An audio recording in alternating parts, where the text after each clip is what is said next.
All right, we are live. Thank you so much, Nicole, Rajiv, and Brendan. Really appreciate you coming over this morning. For Nicole, it's about 6:30 a.m. For Brendan, it's about 6:30 a.m. as well. Rajiv is about 7 p.m., I guess. Uh, Thank you so much for coming over in your mornings and evenings. I would like to introduce the lady on the panel first, Nicole, and she was also the first one to join the webinar. So I would introduce Nicole first here. So Nicole is a fabulous person. First of all, I've gone through her profile, and she has been doing a lot in her life. Nicole, the founder and CEO of a company called Luer.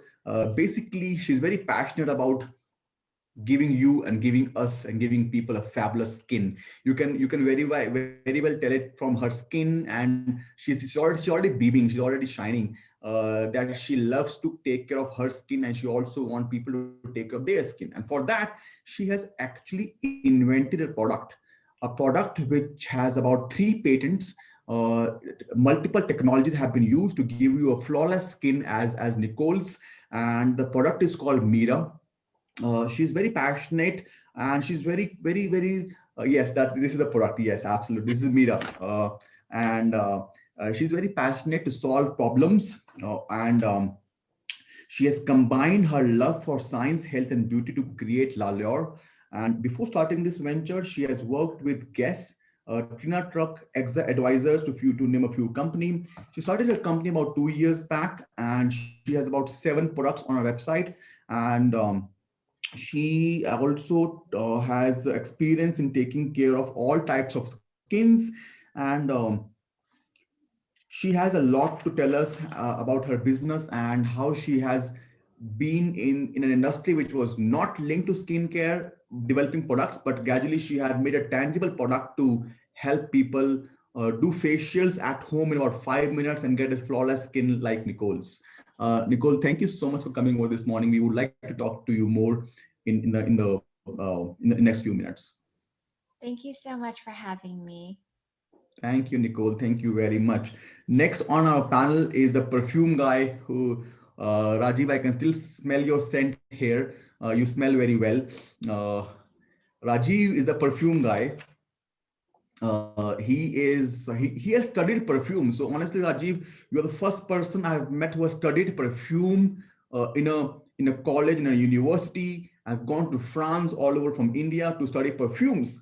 We never thought that there was a course on perfumes. You could actually learn about perfumes in a university. I never knew that. So Rajiv is again a very interesting guy from India. He has spent many years in Paris, about 16 years in Paris, researching and doing perfumery. And he's also a member of Society of Perfumes in France in 1998. He's also an MBA from IESC Business School, Barcelona.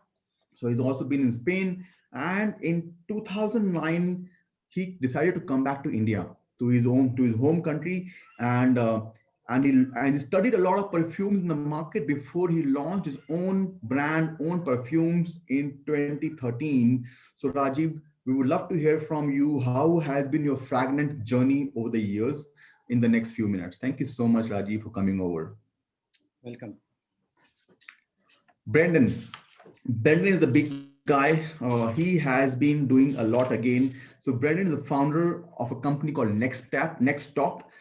It's an apparel company, travel wear, luxury wear, travel wear, which he is selling on his website. And he's also been the founder of Fathomed, and has also worked with Accenture and other areas before he ventured into an apparel industry. He's also an MBA from MIT, and he's done a lot in the space of volunteering as well. He has been linked to a lot of social causes and being very active in helping people with whatever his time and money permits him. He's able to do that a lot, and love to hear from you, Brendan, again in the next 60 minutes. Thank you so much for coming over. Thanks, Brendan. Uh, Nicole, Uh, tell us your why. Why are you doing what you're doing? I'm doing what I'm doing because I think, like a lot of entrepreneurs, we see this white space in the market. But for me, skincare was very personal. I struggled primarily with acne, and then I tried all of these products to help with my acne that gave my skin this hypersensitivity. It was just red. I couldn't really figure out what was wrong. And so for me, the problem came from a very personal place. And when I was able to find a solution through skin technologies, I really wanted to make that, to really democratize that for the public. And so my goal was to integrate 6 technologies into one device across 4 specific treatments to not only simplify skincare for users, but really optimize it. And our why is giving people results that they can see and feel after one use. So it's skincare without all the fluff. It's results that you can see and feel. And also it's about giving people the confidence to look and feel good in their own skin, because at the end of the day, I feel a lot of people hide behind their skin. I just want people to feel great just walking out of the house without makeup on. And after using Luer, I actually don't have any foundation on right now. And I feel really confident, and I want to be able to give people that, because I once upon a time hid behind my makeup. And Luer, of course, individual results vary, but it does make that possible for so many of our clients. And I guess a story I'd like to tell is at these trade shows, a lot of women hide behind their makeup. And when you use a product, you have to take your makeup off. And they always feel very self-conscious about taking their makeup off in front of other people.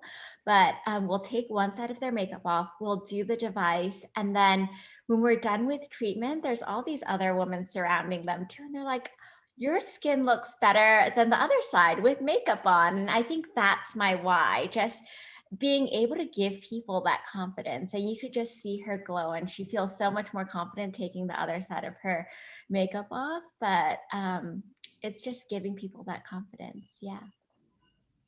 Wonderful, excellent. Why? So you know what Tony Robbins says, Nicole. Tony Robbins says that if you solve one problem, which will solve many other problems, that problem is a confidence problem. In other words, if you become more confident, you will be able to achieve a lot more in your life.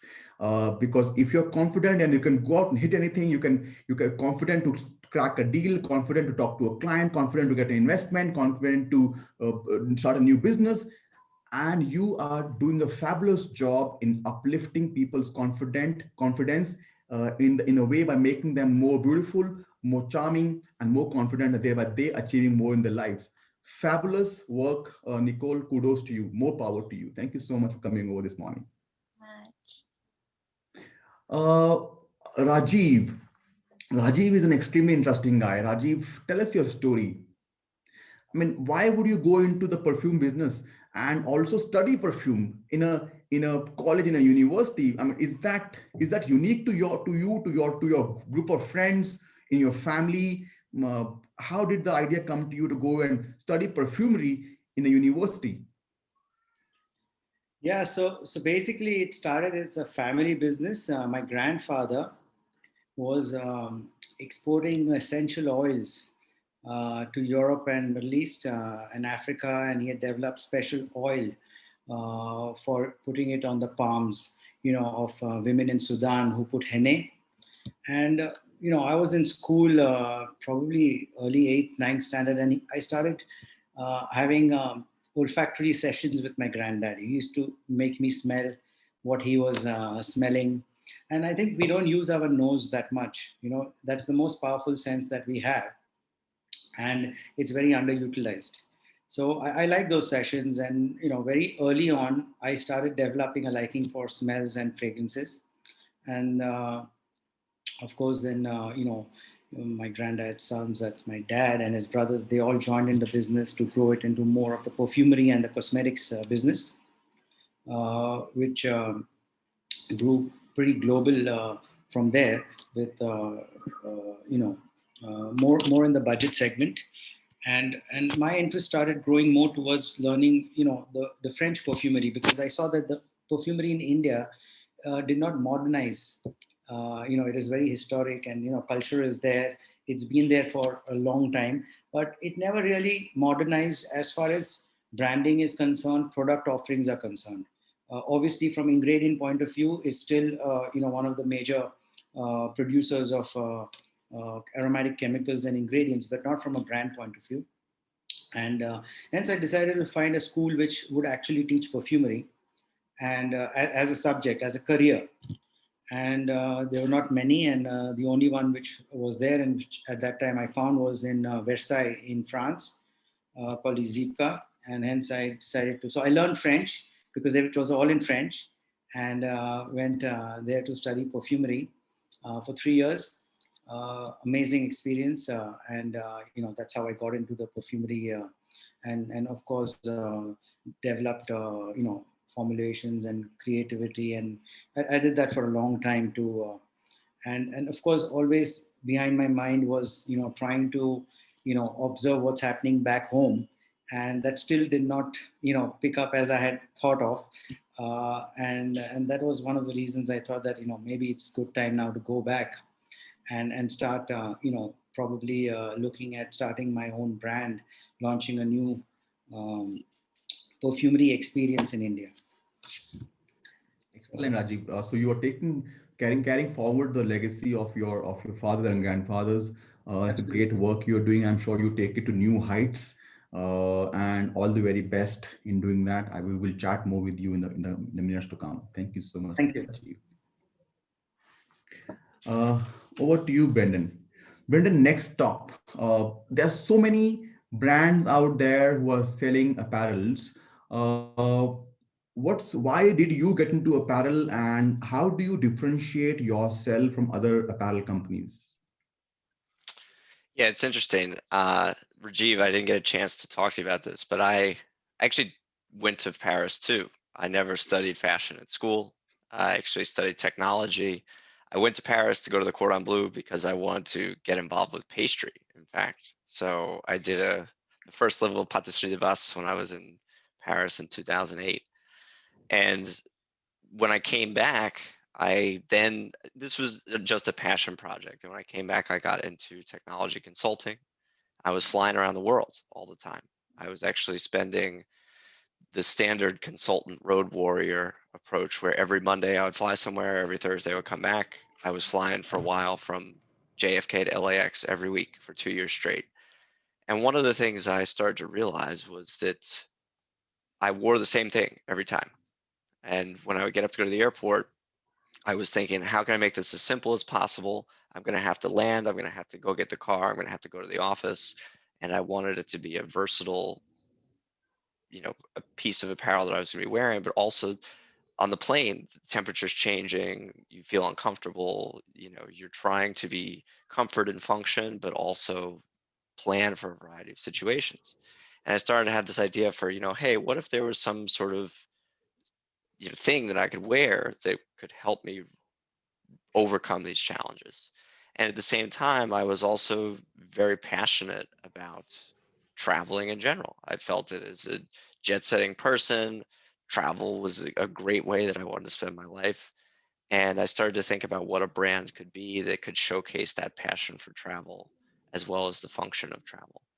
Now, it took me quite a while though and I launched a couple little collections by trademarking things like our airport, codes. We actually own many of the different airport codes for trademarks here in the United States. We also own the plane symbol, which is our trademark, and the word Travleisure. So I wanted to put some IP in place first that allowed us to be a little bit unique. But then the biggest piece I think came a bit later is I didn't know about apparel really at all. But what I started to understand was that this idea of sustainable and sustainability as the materials was really important. And that when I looked around, I didn't see a lot of brands doing this. And also just as a traveler, became passionate about the fact, hey, if I'm going to explore the world and there's places I'm going outside to see nature and beauty, it's crazy to me that everything we make isn't recycled or biodegradable or non-toxic. And it took me quite some time to think about marrying this idea of sustainability with travel function. And it was taking that idea and then branding it underneath this concept of travel leisure that I think has made it stand out a lot more for us. And that was, again, talking to people who were traveling like me, trying to understand what their key needs were and build that into the pieces for a travel uniform.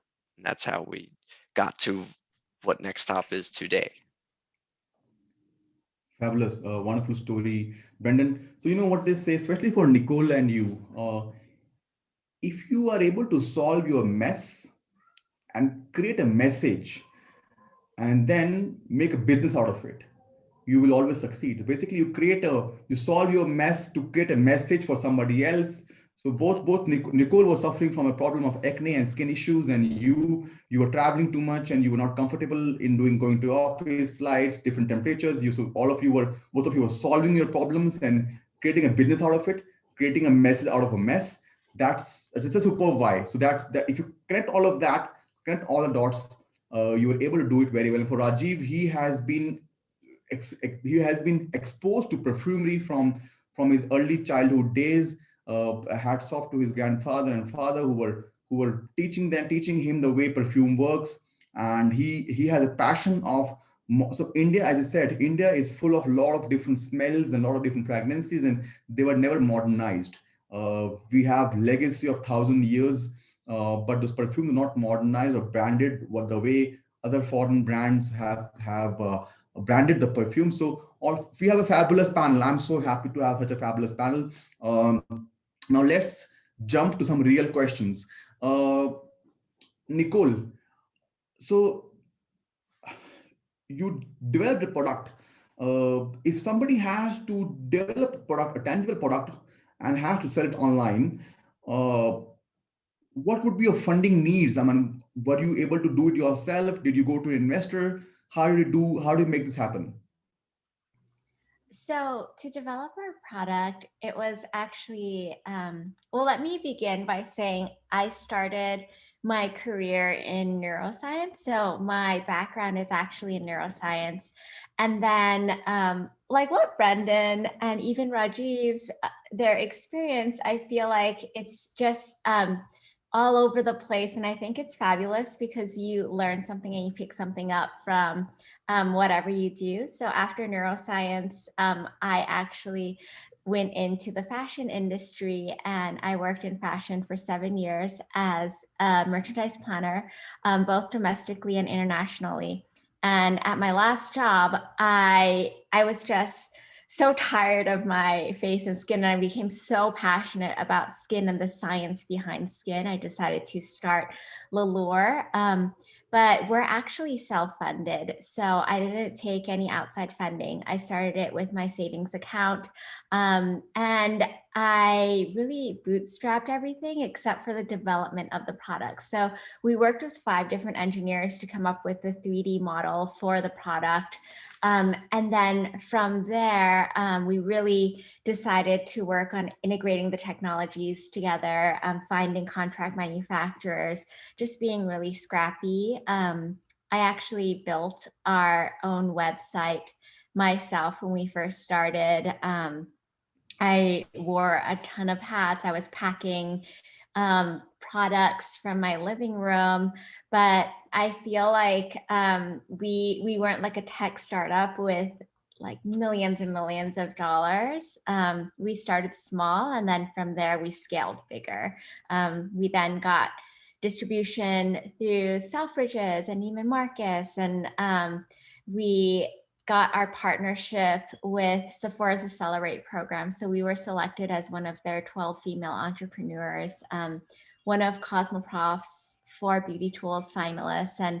And we had the pleasure of launching at CES alongside these tech giants. And all of this was just me kind of being really scrappy, just applying to different programs and just reaching out to people, networking, and like even us finding our engineers, it was getting intros through other engineers and just finding good people to work with who really believe in your brand, because when you first start, that's all you have, right? You have this idea, and the most important part is surrounding yourself with people who believe in your brand, in your idea, and also in your mission as a company. And yeah, we just started with our own funding and scaled from there. Interesting. So, Nicole, you definitely are very, very strong, very courageous women. You did not go out for funding. Was it by design or by default? Initially, it was because it was just an idea of my own. And we're also a hardware company, which now that I'm in this space, I realize that it's harder for hardware companies to get funding. But then after we launched, a lot of companies have actually reached out to us to fund, like to be an angel investor, or VCs have reached out. I'm now wanting to kind of hold off on investments, because I think the beauty of being self-funded in a way, and I don't know if I'm being too stubborn, is that I really have the luxury of creating a product without needing to report to someone. In terms of like costs, we really use the best materials when sourcing it. We use medical grade stainless steel, and there's so many things that I'm able to do just being self-funded. And I was really able to carry out my mission, my vision of how I wanted the product to be. But once we expand and get larger, I definitely want to look into private equity funding. Excellent, Nicole. So absolutely. So Nicole actually hammered the point home that it's very important to work with people with the same values. When I say same values, you have to identify who you are, what kind of values do you have, and then you look for people who believe in those values, who have those values. When I say values, suppose let's say Nicole clearly is a go-getter. She's a positive person. She would never say die. So all these values, and she looking to work with people who have same value system. That's very important to build a team. And it's also being said by Jeff Bezos. Jeff Bezos said that the first 10 people that you hire in your company, they will make or break your company. So, and the first 10 people in the company will have to have same values as that of founder. So that's a great way of working. Nicole, thank you so much for bringing the point home, hammering the point home. Brendan, over to you. Yes. So next stop. What are the biggest mistakes did you make in the last uh, 1 year during the COVID time? Well, I just first I'll say it's Nicole. We've for our funding, we've been through several different phases, mostly self-funded, but had to do a lot with working capital. Let's see, this year it was curious, right? Because we started the year and travel and fashion were the worst possible industries you could go into. So it was, I'd left my full-time job at VMware in January 2020 to pursue NxTSTOP full-time. And so it could have been the biggest mistake, Right but it wasn't. timing, perfect timing. That was actually one of the most important things that happened, because I think there's a certain amount of inspiration you get from, I don't want to say desperation, but when there's a bit of fear that sometimes is good to motivate you in the right direction. And when you commit to something fully, it changes your capabilities to some degree of what your beliefs need to be. But for the business side, I think it would be, there's a lot of times when you can hesitate to do certain activities. And your intuition, I think, can lead you. Intuition is built by having seen the same scenario before, and your body can react to it because you basically know that something will or will not happen based on your experience. And I think that a couple times this year, we we were in general fast enough to do exactly what we needed, but there were a couple times when the speed of reaction went against us, or that I didn't follow my intuition when I knew something was going to happen. So to give two examples, one is the very first, we sort of made our mark this year by being one of the very first companies to pivot into face masks. And the reason was because we realized that for the travel industry, it was going to be incredibly critical, required, if you will, for everybody to wear them. So April 5th, we were live with 10,000 units, or we didn't have them yet in the warehouse, but they were on the way. But even that, we ended up selling into back order for 6 weeks as we were trying to get more inventory and push forward. And that was one of the things that happened, was because I delayed about 2 extra weeks before I committed to doing it. I was a little worried, didn't know what was going to happen. And that sort of decision to wait meant that we were all of a sudden really in a bind for the first 6 weeks, because we were basically selling into back order and weren't able to meet things until we came up to speed. The second piece I would say is that I learned quickly that you deal with a lot of people who make you a lot of promises, and it's very important to sift through who's wasting your time and who is not going to do what they say they're going to do, and to avoid those people, and definitely make sure that you don't have any business relationship with them that allows them to leverage that over you, because you can it's easy to hear, especially when things start to go well. You do have, I think, back to Nicole's point, if she founded her business and self-funded it, and none of these VC people or whatever were in the game. And now that she's doing well enough, they all come around. Oh, I want to be your friend. Would love to give you all this money. This is so great.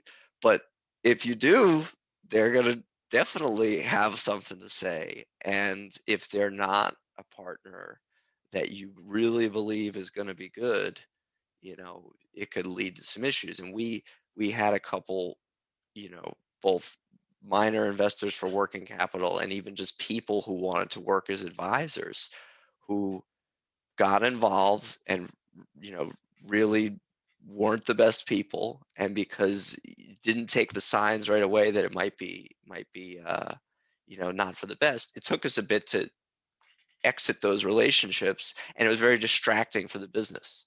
And I think that you're an entrepreneur and you're trying to focus on what is going to be the best for you. You need to move quickly, move with purpose, not delay, but also when you move, make sure that you are trying to go in directions where you really have the control and things aren't going to be distracting for you, because there's a million things to do every day. There's no doubt. I loved what Brendan Absolutely. said. It's so true. There's a million of things to do, and you also have all of these relationships with different people. And sometimes, if you go down the wrong path, it kind of leads you astray. I mean, ultimately, you're back. You like find your path again, but um, it will like lead you astray if Yep. you go down different investment opportunities. Or yeah, we've done the exact same thing, and I feel like every entrepreneur goes through this journey too. Yeah. It's probably hard to avoid it, you know. Yeah. You and again, there's things that had nothing to do with investors. They're just advisors or people who say they can work and help you. And it's very easy to get distracted, and it's also very easy to see, who really can deliver and who can't. So to figure that out as fast as possible is really important. Yeah, it's so true. Absolutely. So great learning from Brendan here as well. So yes, so Brendan, you actually hammered the point again home. You know what? 90% businesses fail in the first 3 years. And those, the 10% which survive does not mean that they're profitable. They're just surviving. Only about 2 or 3% businesses are profitable in about 3 or 4 years. Now, you know why that happens? If you go back and see why businesses fail, and the oxymoron here is businesses fail because entrepreneurs keep working on in the business. They're just working in the business. They're always working, and that's why business fail. Now you might be thinking what I'm saying. If you keep working in the business and not on yourself, the business fails. If you keep working on yourself, becoming a better version of yourself, improving yourself physically, mentally, spiritually, financially, in every which way, everything will improve. Your business will improve because all the problems which are head on to you, if you improve your game, if you come here, the problem becomes small and you are able to kill the problem immediately because you have been constantly upping your game. And that's how the problem becomes small because you have upped your game. So that's a very important concept which I have learned over the years, that you have to constantly strive to become a better version of yourself in order to solve all problems around you. And when you become better version of yourself, then everything comes to you. The money comes to you, the VCs comes to you, the clients come to you, the customers come to you. Everybody loves you because you have been becoming a better version of yourself every goddamn day. That's a very important point, Brandon. Thank you so much for bringing it home. Over to you, Rajiv. Now, you have been in the business since 2013. It's about 7, 8 years. How has been the business for you in India? And was the decision of coming back to India from Paris, was that the right one?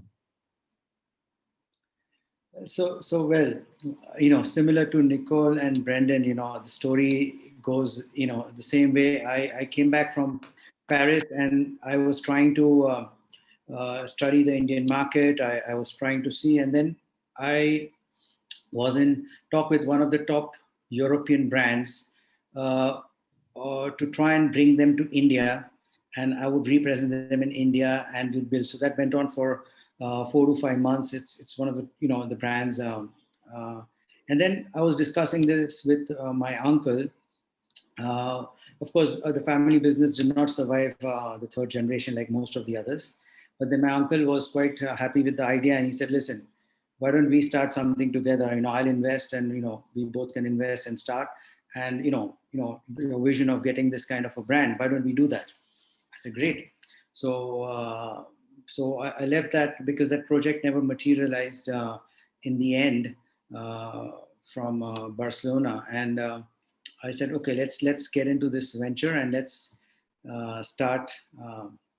And At that time, e-commerce was the thing. Everybody thought that e-commerce, you get into e-commerce and you're going to become big and you're going to sell a lot of. And it was the first business for me in India as an entrepreneur, and I thought e-commerce is the right way to go in the context that I was going for an aspirational brand. And we committed the same mistakes like everyone probably, and spent a lot of money early on, lost a lot of money. And then, we came back to square one and said, okay, we need to go really organically. We need to go slow. And so there was a lot of learning. I understood the business scenario in India, the e-commerce, how does that work? Obviously, being a fragrance brand, to start off with e-commerce was also a big challenge because, you need to smell your perfumes. How are you going to get to know what your fragrance smells like? So luckily, we thought of a concept called the scent box. And we offer anyone 3 samples from our collection. They can choose any 3 samples. And we send them home. And then if they buy the full size, we refund the scent box money to them. So that's how we started the online. And they started discovering the fragrances in a much better way than going to a store and making impulse purchases. So I think gradually then, we had obviously the budget that we had decided, for it quickly got over with all the mistakes and learnings that we came to know about. And then on, I think it's been, as you said, that, it's an aspirational brand. It's a beauty category. So you can invest any amount of money to build a brand. In this category, it's never going to be enough. And like Nicole, I too believe that if I can sustain as long as possible without getting funding is much better, because especially in the field that I am, I don't think so that there is a lot of learning of the, from the investor side also for this market. And, I might dilute myself very cheaply. Plus it may not realign with the vision that we have. And, there was a legacy with my family business, which was built. So we have the expertise. And now the question is about time. It has to grow. And I think we are focused more on the organic and spiral growth, and try and take advantage of that and not be in a rush to get numbers overnight. And I mean, that's the journey. So we've been there, and it continuously, incremental, understanding our customers very well, trying to reach out for collaborations, and also as the subject of perfumery. So I also do perfumery training and master classes, because I thought that perfumery as a subject is not really understood well. So if I want people to even appreciate my products and buy, I need to teach perfumery. So there is this institute called the Cinquième Sens in Paris, and I represent that institute in India. And we do, so we also recently launched an online course for fragrance making, create your own fragrance. So it's about not only building my brand and the product, it's also trying to elevate the perfumery knowledge, and all that takes time. And I think it's a journey. It's a journey like any other entrepreneur, and we're taking it step by step, and growing organically, slow growth. And hopefully you would probably get the perfumery subject a different kind of understanding that exists in the market today. Excellent. So, you know what? So, your story, Rajiv, reminds me of the story of Tony Hsieh's. Now, you said that since people are not able to buy perfumes, you were giving them 3 samples at home and they could try and test the perfume. That's exactly what Tony Hsieh's did 10 years back in the US. You know what Tony Hsieh's did? Tony Hsieh started this business of footwear for women in the US, and he was saying that he got investors on board, and women were not buying footwear from him online because women have a different relationship with footwear. I'm sure Nicole can agree to that. So women were not buying footwear online from Tony Hsieh's. But Tony Hsieh, just like you, Raji, was obsessive about adding value to the customer. Like that obsession of adding value to whatever you're doing is a great piece of obsession that one entrepreneur can have. So Tony Hsieh told his investors, you know what? We're gonna give ladies the opportunity to buy as many pairs as they want. We will pay the shipping, and if they don't like anything, we will take the products back at no cost. The investor told Tony, are you crazy? We're gonna bear the expense for shipping of 10 pairs of shoes going back, and if they don't like anything, you're willing to take all 10 pairs back without any cost to the customer? He said, yes, I want to add value. Investors were crazy at him, and he said, I want to do it. But he somehow convinced investors that let's burn more money, let's add value to our business. And guys, rest was history. Tony Hsieh's company was bought by Amazon for at $1.1 billion valuation. Now, this obsession is extremely important, guys. This obsession of adding value, what Rajiv is doing, that's very important in a business. Now, I want to ask Nicole. Nicole, what is your obsession in your business? What are you obsessed about? I'm actually obsessed about my customers, and I think this was very important. I mean, I'm sure Brandon and Rajiv are also obsessed with their customers too, because if the customer is happy, then your company is going to grow. And I think you also learn from your customers, because a lot of your customers are very similar to each other and they suffer from the same skin problems. But in talking to my customers, I'm able to innovate further. I'm able to create more products that are geared towards problems that they're facing. And I also love doing unscalable things. So I would love to reach out to customers and offer virtual consultations and just learn more about them, hear their story, because I think there's power in that. There's power in knowing what their lifestyle is like and what problems they're facing. It also gives you more insight into industry trends as well, because if like a handful of your customers are suffering from that, there's a very good indicator that a lot of other people are also suffering from this problem, and you're also able to develop loyalty as well. And like we've grown the company very organically, and I think most of this growth has actually come from referrals within our consumer and customer network. And I think part of that is doing really unscalable things like personal pop-ups, master classes for using the devices, just doing grassroots marketing, going to, like when we launched at Neiman Marcus, I went to the Neiman Marcus store and I just stood there selling our product, speaking to all the customers, whether or not they wanted to buy it. I would just love speaking to them.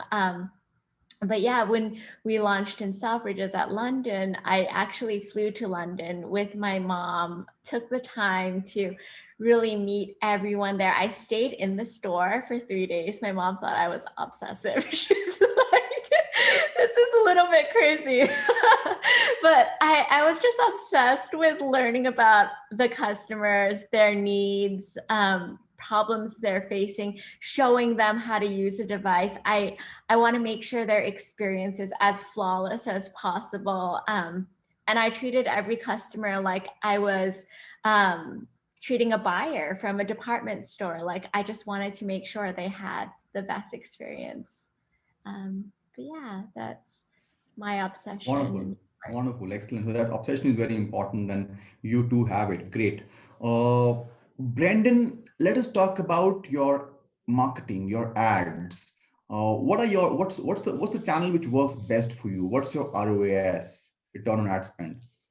So we do a pretty comprehensive program now across every channel. So just before I get into that, so everybody understands, like we also have a wholesale program.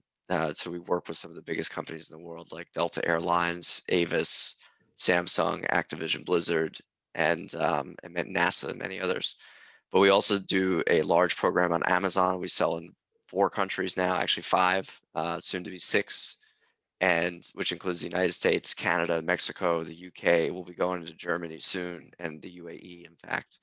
And then we have our D2C presence, which is primarily based here in the United States, but also we deliver overseas. So for each one of these channels, we have a broad marketing program. For the D2C, a lot of it is focused in affiliate marketing. We also do paid media for search engine marketing on Google. We do social marketing, Facebook, Instagram, and other channels. And then on Amazon, we also do paid media there for sponsored products, sponsored brand, and then the DSP campaign. So we have many different tools available to us. One of the ones that's key as we're launching really the apparel to ramp up into the return to travel is social. We just hired a social media director who comes from Apple Music to run this for us. But you see different returns in different channels, and admittedly you see, depending on the product, some channels are much more effective than others. Face masks, of course, for a while you weren't allowed to advertise on social at all. It was completely banned, and Google also banned it for a while too. So the organic search was really the only thing we had. But then on Amazon, we were allowed to do paid media there. So we did very heavy keyword marketing after some time. And obviously we're trying to aim for the highest ROAS we can. If we're getting above 3, 3.5, 4, we have some products where you get 8, 10, which is really good depending on the specificity. That's great. I think it's important as you run a business, every product has a different break-even point for your return on ad spend. If you have low margin product, you need to be careful. And there's other costs too. I mean, you sell on Amazon, you pay Amazon's platform fee. We do the FBA program, so you pay the FBA logistics fee. And when you add those together with your ad spend, you could quickly run out of margin. So there's certain products that we push heavily in certain channels and others not so much, because that ROAS break even is different in the story. So yeah, I mean, some of the ones we do for Google, right? Especially the apparel, for a lot of the keyword searches, is not as effective. So, we tend to do a lot more social and are ramping up the social program to be focused on the lifestyle piece.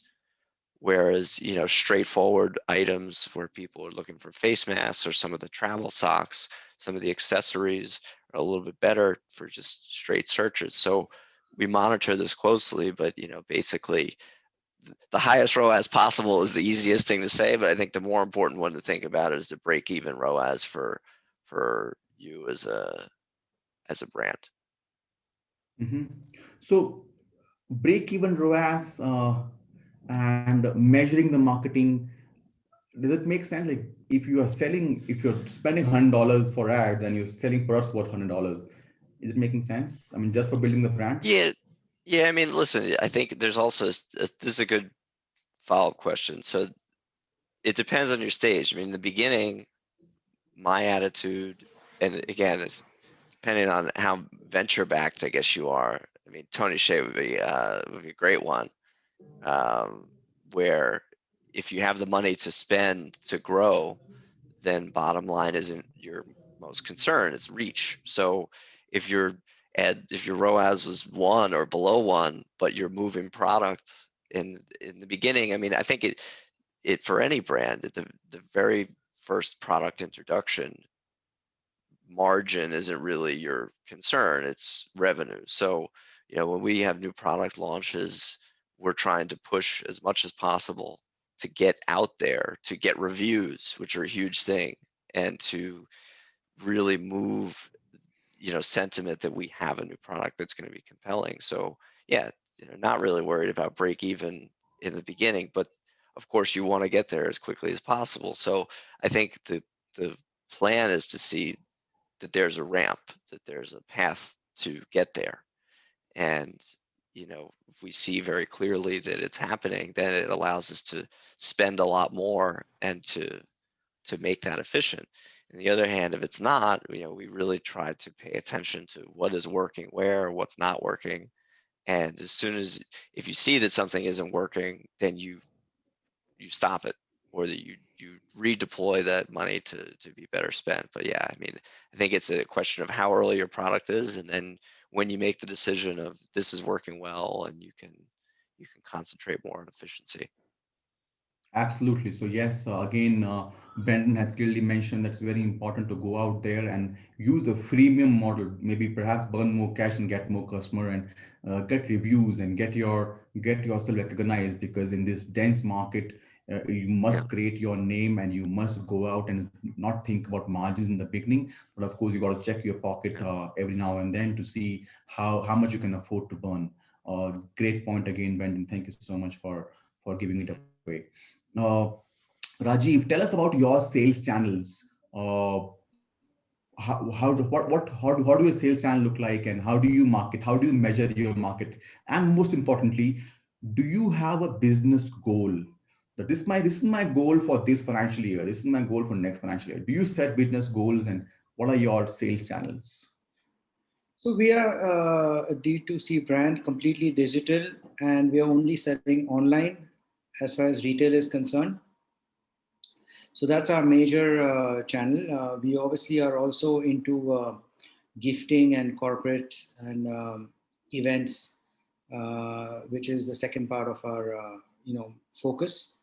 But e-commerce is the largest channel for us, and we are having our own website. We are selling from our own website as well as from the different channels, and we are on most of the marketplaces.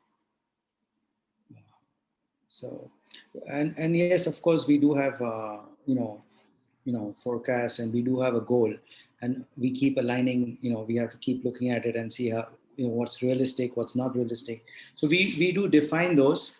Not necessarily that we are able to reach those in whatever we have defined, but we try and be agile and keep changing those and adapting to what the situation comes up with. So Interesting. yeah, go ahead. Yeah, thank you. So, yes, I think I would ask the same question to Nicole. Nicole, uh, do you set goals for yourself, like business goals and personal goals? And if yes, how do you set them and how do you make sure you achieve them? So I'm basically asking this question because entrepreneurs is very for me it's very important to set goals. But I want to understand from you guys, how do you set goals and how do you achieve them? How do you link it to your performance? How do you link it to your emotions that you achieve them?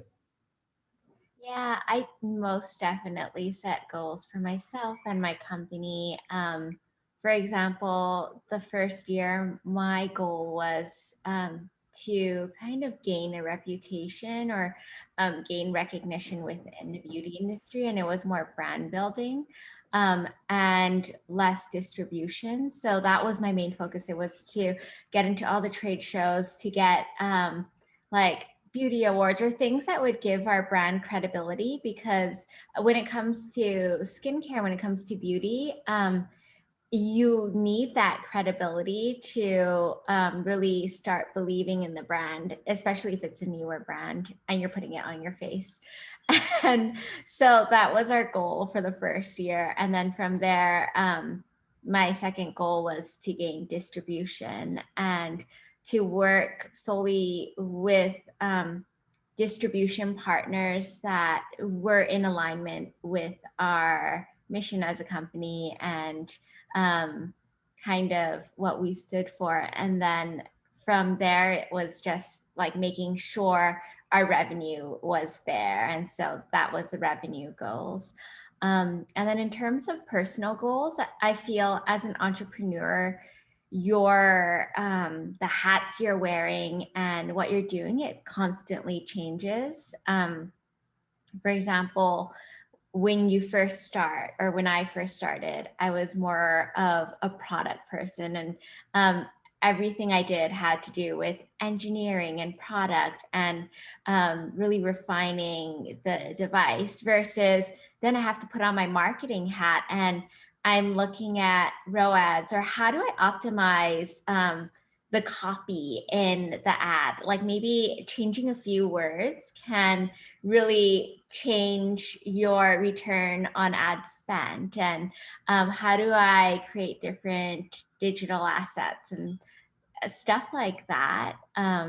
So I feel like as an entrepreneur, your role is constantly changing. You are constantly changing. And I also feel like you have to fail, because when you fail, you pick yourself up and you build yourself up stronger. And so, yeah, my goal is to continue to make mistakes and continue to fall so I can build myself up stronger. And when the time comes to scale bigger, at least I've known that I've made the mistakes while I was smaller. So now I will make less of those mistakes, but kind of head down the right path. Very interesting. Great perspective, Nicole, there. Guys, in the last few minutes, I would like to give you a chance that if you want to ask a question to a fellow speaker, you can shoot now. Okay. Who can go? I'll go first, I guess. Maybe I'm sort of curious, Rajiv, are you thinking about subscription services for the, like, I understand the sample piece, Right. but then what are you sort of thinking about the sample kind of sorry, the subscription approach, and then are you thinking about any other expansion outside of home market yet? Yes. So of course, the subscription model is in the mind, and we're waiting to expand the categories, get a little bit more of products in our portfolio. And once we are there, I think subscription model is what we are aiming to start at some point of time. And to answer the other question, I think for us, it's important to be recognized as first a domestic brand. So we want to have this India story. And if I go beyond geographies, and if I'm going to take my products out, I want to take the India story out. It just doesn't have to be just perfumes. It has to be perfumes from a brand coming from India. So we want to wait for that credibility to be built in a more, I would say, wholesome way, and then we would go beyond geographies at some point of time. So, Great, thanks. yeah, I agree. It's, the domestic market, right, we sort of had a unique opportunity to move sideways and have used Amazon to do that very quickly. But the considerations to go internationally typically are very high. I mean, having the tax, right, authority or certification that you need, then you have to deal with paying that, just the awareness, I think in general, especially is a big consideration. So totally get it.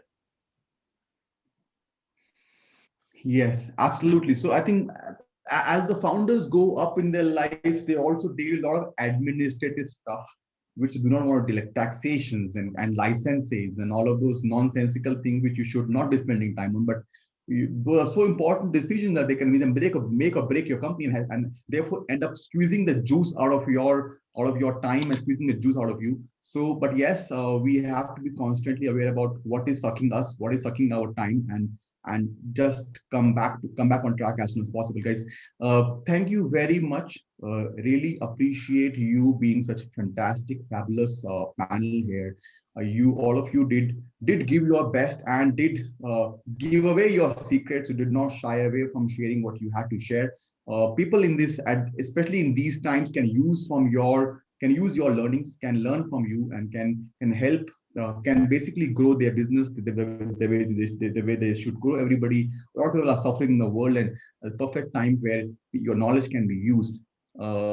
Thank you so much. We will be sending you the snippets, the video snippets, the complete video as well, and we'll tag you online. We have sent you requests on LinkedIn and other channels, and please accept those requests, and then we'll be able to market these webinar recordings and also help people use from your learnings, learn from these teaching which you are giving. Thank you so much, guys. Really appreciate you coming over this morning. Thanks, Amit. And Awesome. It was great even, knowing stories of Brendan and Nicole. Pleasure to know you all. Amazing stories. Absolutely. Great meeting you guys. I'll All send right, an take email. care. Yes, I'll send an email. I'll send all of you. Yeah. Awesome. Yeah. Thank you. All right. Take care of Cheers. yourself, guys. Bye-bye.